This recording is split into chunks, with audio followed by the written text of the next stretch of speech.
नमस्कार दोस्तों, welcome to SG sociology. आज हम बात करने वाले हैं दुर्खिम की फेमस थ्योरी सुसाइड के टाइप्स के बारे में।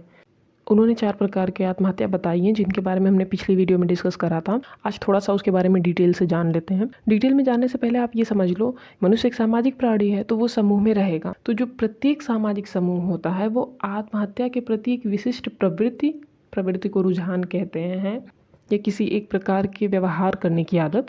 तो आत्महत्या के प्रति एक विशिष्ट प्रवृत्ति रखता है कौन?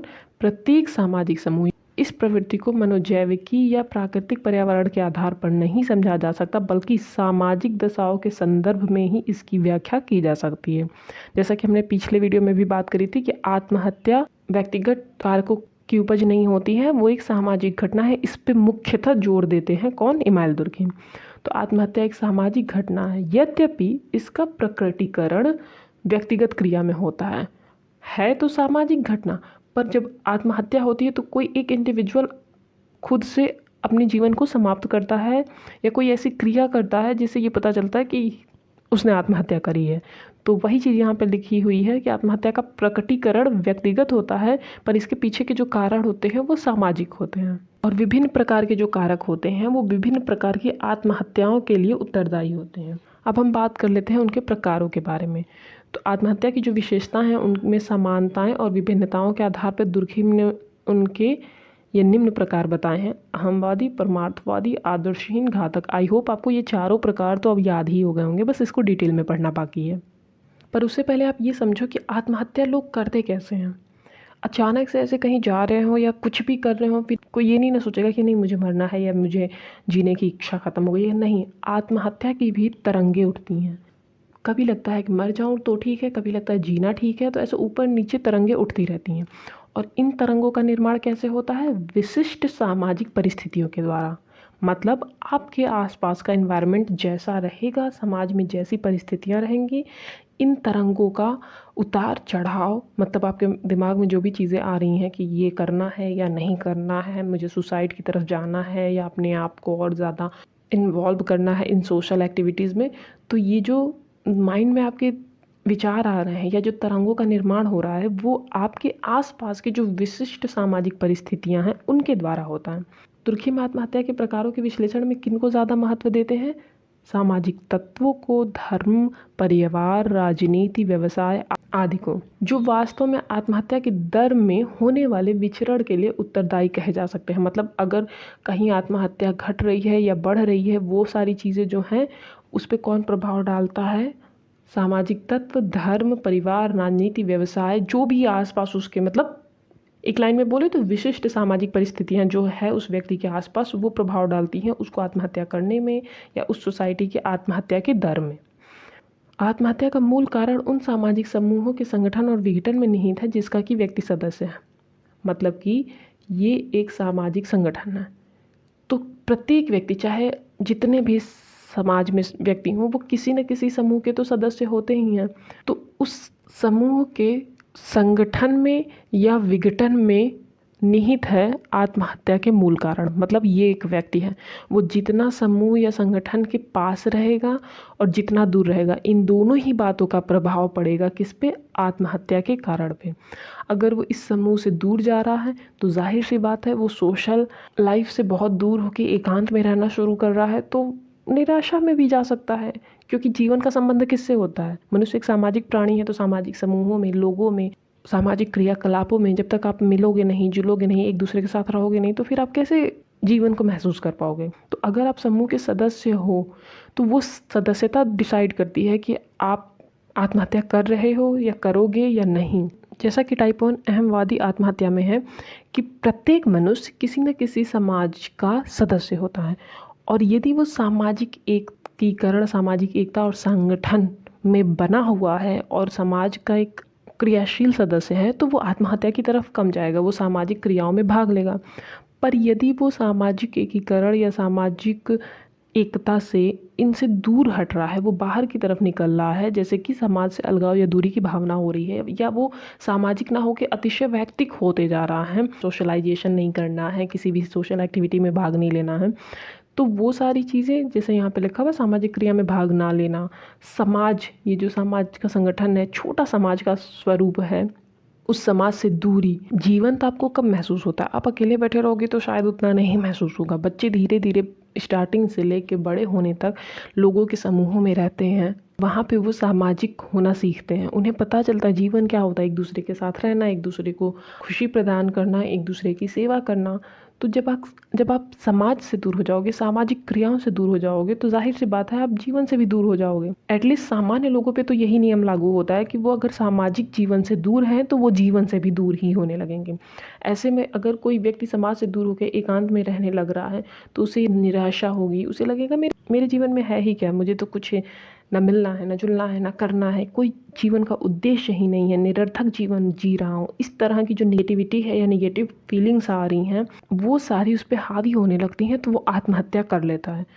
तो वही चीज़ दुर्कहेम बताते हैं। उन्होंने अपने निष्कर्ष में ये बताया है कि आत्महत्या की जो दर होती है वो सामाजिक समूहों के एकीकरण की मात्रा के साथ विपरीत दिशा में चलती है। अर्थात यदि एकीकरण की मात्रा में अधिकता होगी तो आत्महत्या की दर कम होगी। जो व्यक्ति ज़्यादा सोशल है, सामाजिक क्रियाओं में पूरी तरह इन्वॉल्व होता है, सोशल होता है, लोगों से मिलता जुलता है, समाज को एक परिवार के रूप में देखता है, तो वो आत्महत्या की तरफ ना जाके अपने परिवार में मिलजुल के खुशी खुशी रहना चाहता है।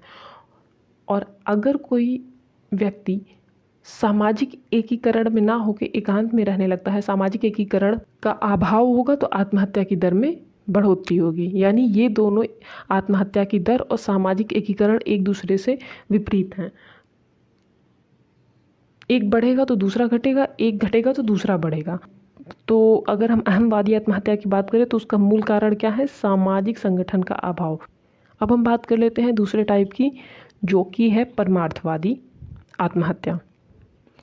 अगर आपको अहमवादी आत्महत्या या ईगोइस्टिक सुसाइड समझ में आ गया है तो बिल्कुल इसका अपोजिट ही है परमार्थवादी आत्महत्या।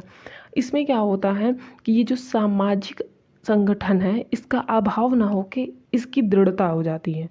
एक सेकेंड, जैसा कि हमने बात करी अहमवादी आत्महत्या में सामाजिक एकीकरण बहुत कम हो जाता है, तो ये बिल्कुल उसका अपोजिट है। तो इसमें क्या होगा, सामाजिक एकीकरण बहुत हाई हो जाएगा, सोशल इंटीग्रेशन का लेवल हाई रहेगा। इसमें क्या होता है कि अतिशय सामाजिक हो जाता है व्यक्ति, वो स्वयं से ज़्यादा समाज के नियम, मान्यताओं, उनके आदर्शों को महत्व देता है। उसका स्वयं का जो व्यक्तित्व है, उसका स्वयं का जो अस्तित्व है, उसका लोप हो जाता है। यानी वो स्वयं कौन है वो गायब होकर वो समाज के लिए क्या कर सकता है, उसका समाज के प्रति क्या कर्तव्य है, इसमें ज़्यादा इन्वॉल्व हो जाता है। सामाजिक जीवन में वो ज़्यादा विलीन हो जाता है। फॉर एग्जाम्पल आप सती प्रथा को देख लो या सैनिकों को देख लो, उनके लिए स्वयं के जीवन का कोई अस्तित्व नहीं है। उनके लिए समाज, समाज की एकता, समाज के नियम, समाज के आदर्श वो ज़्यादा महत्व रखते हैं।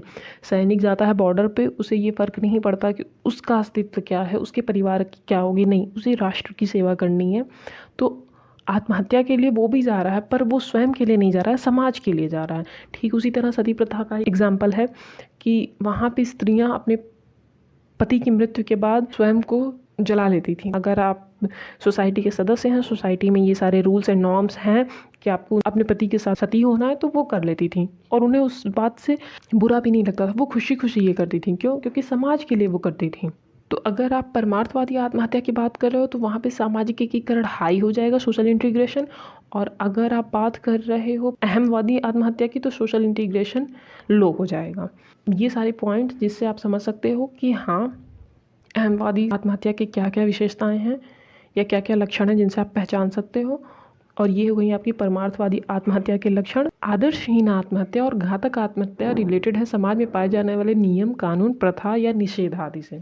देखो, किसी भी समाज में व्यक्तियों के या समाज के सदस्यों के व्यवहार के नियंत्रण के लिए कुछ आधारभूत तत्व होते हैं, कुछ नियम बनाए जाते हैं, कुछ रीति रिवाज बनाए जाती हैं, कुछ परंपराएं बनाई जाती हैं, कुछ मान्यताएं बनाई जाती हैं कि आप इन इन चीज़ों को करोगे और इन इन चीज़ों पे बिल्कुल निषेध है, आप ये सब नहीं कर सकते। तो वो नियम और कानून समाज की व्यवस्था को बनाए रखते हैं और प्रत्येक व्यक्ति का मार्गदर्शन करते हैं कि आप इस तरह के व्यवहार करोगे। फॉर एग्ज़ाम्पल, हमारे यहाँ संविधान बनाया गया है कि प्रत्येक व्यक्ति के इतने सारे अधिकार हैं, वोट देना अधिकार है, राइट टू एजुकेशन है, राइट टू हेल्थ है। तो इतने अधिकार हैं और यहाँ पे चोरी, डकैती, हत्या, मर्डर, ये जो सारी बुरे आचरण हैं, इस तरह के व्यवहार को नहीं करना है। तो वही चीज़ हर तरह के समाज में, हर तरह की सोसाइटी में होते हैं। किसी भी सामाजिक जीवन में समाज में रहने वाले लोगों के व्यवहार को नियंत्रण करने के जो आधारभूत तत्व हैं, उनके आधार पे अगले 2 प्रकार की आत्महत्याओं के बारे में बताया है कि आदर्शहीन आत्महत्या कब होती है, जब ये जो समाज के नियम और कानून हैं, इनके प्रभाव शिथिल पड़ जाते हैं। मान लो कहीं पे कोई अटैक हो गया है या कुछ भी ऐसा किसी समाज में या किसी भी कंट्री में हो गया है कि जिसकी वजह से वहाँ पे जो लॉ है वो काम नहीं कर रहा है। फॉर एग्जांपल श्रीलंका में जो हुआ था, वहाँ के लोग ही संसद में घुस गए थे क्योंकि वहाँ की जो नियम है, वहाँ पे जो व्यवस्था है, कानून है, उस समय फेल कर गया था। तो समाज में ऐसी स्थिति में क्या होती है, अव्यवस्था फैल जाती है। तो जो एक रूल्स एंड रेगुलेशन होते हैं जो किसी को ये बताते हैं कि आपको इस तरह के बिहेवियर करने और इस तरह के बिहेवियर नहीं करने हैं, जो आदर्श नियम उनका मार्गदर्शन करने के लिए रहते हैं, वो अव्यवस्था की स्थिति में फेल कर जाते हैं या वो नहीं रहते हैं। तो कोई भी व्यक्ति कैसे काम करेगा, उसको कैसे पता चलेगा कि किन किन व्यवहार को करना है, किन किन व्यवहार को नहीं करना है, जब जो आदर्श नियम है वही फेल कर गए हैं, समाज में अव्यवस्था फैल गई है। तो ऐसी स्थिति में क्या होता है कि समाज के सदस्य जब सामाजिक एकरूपता के अभाव में दिशाहीन होकर मनमाना व्यवहार करने लगते हैं, तो आत्महत्या भी उसी व्यवहार का एक रूप होती है। जैसा कि हमने बात करी एग्जाम्पल के तौर पे श्रीलंका की, कि जब वहाँ पे बहुत ज़्यादा महंगाई बढ़ गई, रूल्स एंड रेगुलेशन फेल कर गए, तो वहाँ पे लोग कुछ भी कर रहे हैं, कहीं भी तोड़ फोड़ मचा रहे हैं, कहीं भी घुसे चले जा रहे हैं। तो ऐसी स्थिति में कुछ लोग फ्रस्ट्रेटेड होकर आत्महत्या भी करने लगते हैं। अगर आप किसी भी सोसाइटी में हो तो सुसाइड को एक क्राइम माना जाता है, कोई भी व्यक्ति आत्महत्या नहीं कर सकता। पर वहाँ पे कोई रूल्स एंड रेगुलेशन काम नहीं कर रहे हैं तो आत्महत्या भी करने वाले कर ही लेंगे।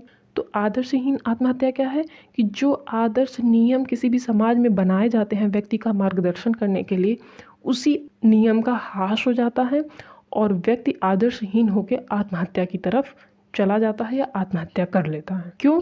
क्योंकि किसी भी आदर्शहीन समाज में आर्थिक, सामाजिक, राजनीतिक बहुत तरह के संकट देखने को मिल सकते हैं। जैसा कि यहाँ पे लिखा हुआ है, संतुलन की प्रत्येक गड़बड़, चाहे उसके द्वारा सुविधाओं में वृद्धि हो और सामान्य शक्ति तीव्र होती हो, आत्महत्या की प्रेरक होती है। अर्थात अगर संतुलन में कोई गड़बड़ी आती है, दिशाहीन होकर मनमाना व्यवहार करने लगते हैं, उससे चाहे आप अच्छी लाइफस्टाइल में जाए, चाहे आपकी स्थिति बिगड़े। श्रीलंका में जो हुआ था वो बुरी स्थिति हुई थी, आर्थिक संकट आ गया था वहाँ पे।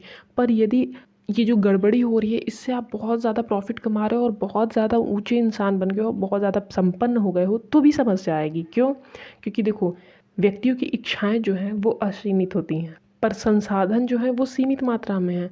पर अगर आपको आवश्यकताओं से अधिक चीज़ की डिमांड है तो वो कोई पूरी नहीं कर सकता। और जैसा कि हम सबको पता है कि ऐसी स्थिति में उसे चाहिए कि नहीं, मुझे ये चाहिए, ये चाहिए। अगर आपके पास साइकिल है तो आप चाहोगे कार हो जाए, कार हो जाएगी तो आप चाहोगे एरोप्लेन हो जाए, एक है तो आप चाहोगे 4 हो जाए। तो वो कंट्रोल नहीं कर सकते ना आप। और संसाधन इतने ज़्यादा तो है नहीं, जैसे कि पेट्रोलियम है वो भी लिमिटेड मात्रा में है, पानी है वो भी लिमिटेड मात्रा में है। संसाधन जो है मनुष्य के जीवन निर्वाह के, वो तो लिमिटेड है, पर इच्छाएं असीमित होने के कारण जब उन इच्छाओं की पूर्ति नहीं होगी तो व्यक्ति थोड़ी सी विषाद की अवस्था में चला जाएगा, या उसे लगेगा कि ये मैं प्राप्त नहीं कर पा रहा हूँ, ये मैं अचीव नहीं कर पा रहा हूँ, डिमोटिवेट हो जाएगा, निगेटिव हो जाएगा। तो अगर कोई भी गड़बड़ी हो रही है संतुलन में, तो उससे चाहे पॉजिटिव रिजल्ट आए चाहे नेगेटिव रिजल्ट आए, दोनों ही स्थितियों में मानसिक तनाव हो सकते हैं और वो दोनों ही आपको आत्महत्या की ओर ढकेल सकते हैं। और ऐसी स्थिति में किए जाने वाले आत्महत्या आदर्शहीन आत्महत्या के अंतर्गत आती है। दुर्खिम ने मुख्यतः 3 प्रकार की आत्महत्याओं के बारे में बताया है और 3 ऐसी सामाजिक दशाओं का उल्लेख किया है जिनके आधार पर उन्होंने अहमवादी, परमार्थवादी और आदर्शहीन आत्महत्या के बारे में बताया है। इसमें क्या होता है कि अतिशय वैयक्तिकता हो जाती है और परमार्थवादी आत्महत्या में अतिशय सामाजिकता होती है, और आदर्शहीन आत्महत्या में क्या होता है, इस परिस्थिति में समाज की आदर्शहीन या असामान्य दशा होती है, जो समाज के नियम, कानून, व्यवस्थाएं हैं वो काम नहीं करती हैं। पर कुछ आत्महत्याएं ऐसी होती हैं जो इन तीनों ही कैटेगरी में नहीं आती हैं, उन्हें उन्होंने घातक आत्महत्या के श्रेणी में रखा है। तो अब हम बात कर लेते हैं थोड़ा सा घातक आत्महत्या के बारे में। यह आत्महत्या अतिशय नियंत्रण के कारण उन व्यक्तियों के द्वारा की जाती है जिनके भविष्य दमनकारी अनुशासन के द्वारा निर्दयता पूर्वक अवरुद्ध कर दिए गए हैं। अवरुद्ध मतलब रोक देना। और जिनकी कामनाओं का गला उग्रता से दबा दिया गया है। मतलब मान लो इस सोसाइटी का इंसान सदस्य है और वहाँ पे नियंत्रण, लॉ एंड कानून इतने ज़्यादा हाई हो गए हैं, अतिशय नियंत्रण हो गया है किसी व्यक्ति पे, जिस समाज का वो सदस्य है उस समाज ने अतिशय नियंत्रण डाल दिए हैं, जिससे कि वो जो फ्यूचर में सोच रखा था कि हाँ मुझे इस तरह की लाइफ जीनी है, वो भविष्य जो है वो दमनकारी अनुशासन के द्वारा निर्दयतापूर्वक रोक दिया गया। अगर मान लो इसने सोचा कि मुझे इस तरह की लाइफ जीनी है और पूरी सोसाइटी ने इस तरह के नियंत्रण बना दिए कि उसका सोचना, उसका भविष्य, सब कुछ वहीं के वहीं रुक गया। उसकी कामनाएं जो थी उसका उग्रता से गला दबा दिया गया। उसकी जो इच्छाएं थी, जो विचार थे, उन सब का गला घोट दिया जाए तो वो होती है घातक आत्महत्या। जैसा कि एक विवाह में होता है, मान लो एक विवाह है, उसमें एक पति एक पत्नी के साथ और एक पत्नी एक पति के साथ जीवन व्यतीत करते हैं, पर हो सकता है वो एक दूसरे से खुश ना हो, पर वो दूसरा विवाह नहीं कर सकते या एक दूसरे को छोड़ नहीं सकते।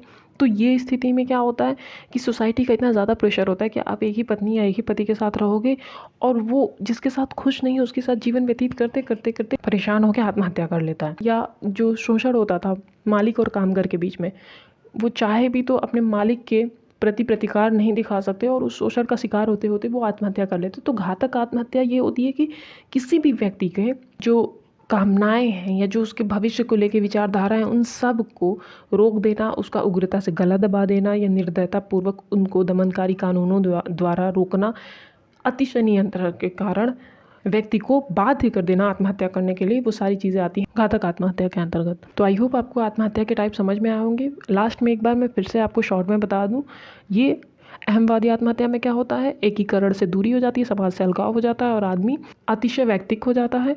सेकेंड क्या है, परमार्थवादी आत्महत्या, इसमें क्या होता है, समाज इतना हावी हो जाता है, समाज से इतना ज़्यादा जुड़ जाता है कि उसका अस्तित्व क्या है वो नहीं, तो अतिशय सामाजिकता। तीसरा आदर्शहीन आत्महत्या, जिसमें कि जिस समाज के आप सदस्य हो, सामाजिक व्यवस्था को बनाए रखने वाले नियम कानून, रूल्स रेगुलेशन, नियंत्रण के जो तत्व हैं वो सारे काम करना बंद कर देते हैं और व्यक्ति आदर्शहीन हो के, दिशाहीन हो के कुछ भी करने लगता है, और उसी व्यवहार में आत्महत्या भी एक व्यवहार के रूप में होती है।